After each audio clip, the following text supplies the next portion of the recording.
Previously on Legends of Aelos.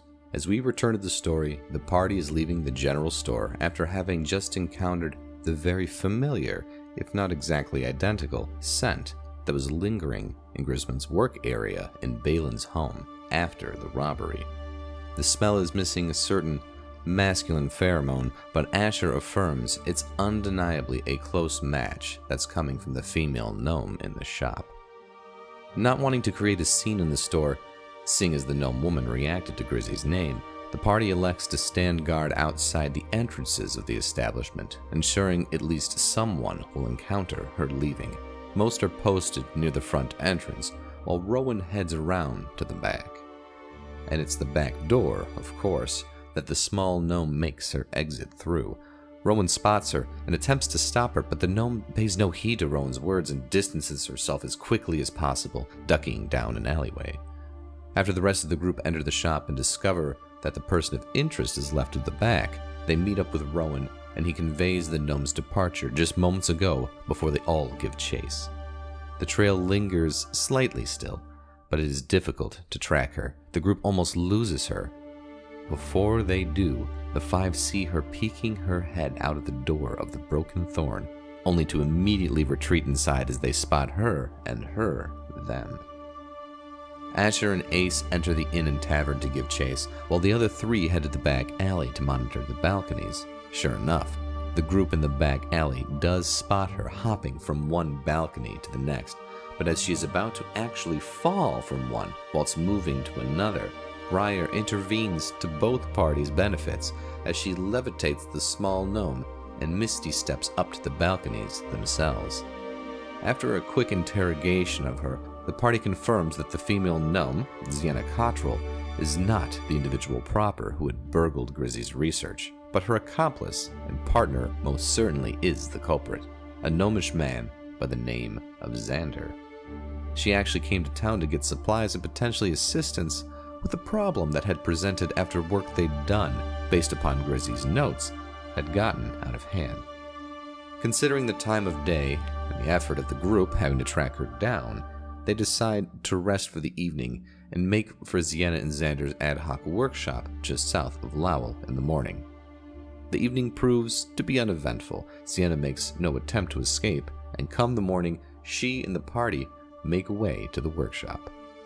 Along the way, there is conversation back and forth between various party members and Sienna, she informing the former more about their organization, ISTA, the Institute of Science, Technology, and Arcana, based out of Lake Grasp, and what the intents were for the plans that, to Sienna's conveyed understanding, had been legitimately acquired by Xander from Grizzy.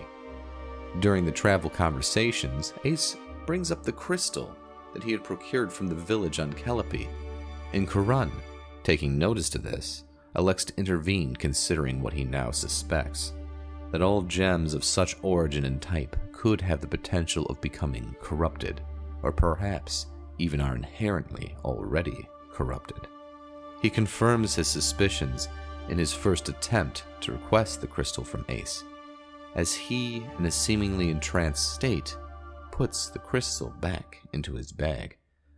Karun does manage to sway Ace into allowing him to take it, this time Ace appearing to maintain his lucidity, and as he grasps it, Karun feels the cooling of recently active magics that are all too similar to his own phylactery, and he places the gem in his bag to keep the two from falling into far more temptable hands. Arriving at their destination, Zian and the group are greeted, in a sense, by Xander, who notices the entourage now accompanying his partner.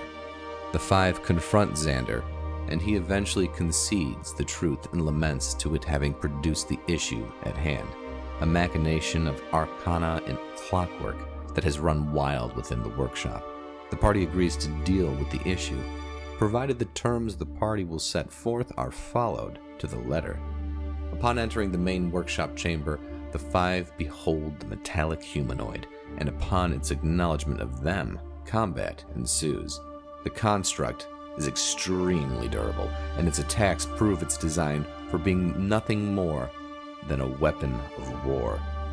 It attacks with speed and ferocity. Its arms can not only cut and smash, but can spew fire as a dragon would, and it can lob explosive objects as if it were a catapult or trebuchet.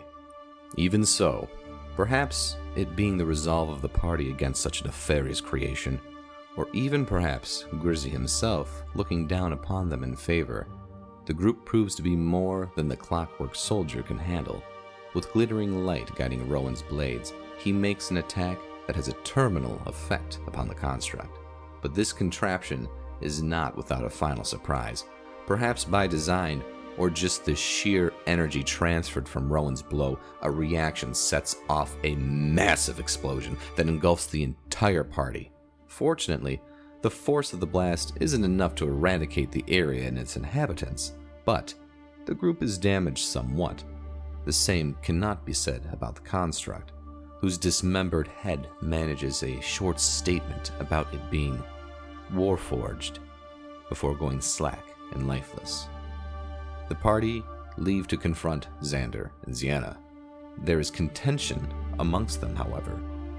Rowan is inclined to return the notes to Xander and Sienna, provided they give Grizzy his due credit. Karun proposes they could return it to Ista if they really want Grizzy's work to be expanded upon in his absence, rather than return it to Balin. Briar voices, however, that she believes these creatures need be destroyed, and any documentation that could lead to the creation of an unstoppable clockwork army eradicated along with them. What could be of such a work? What are they? Are they creations? Or are they actually a form of sentience? Xander informs the party that it was not programmed with the ability to recognize itself as a warforged, let alone speak, yet it did.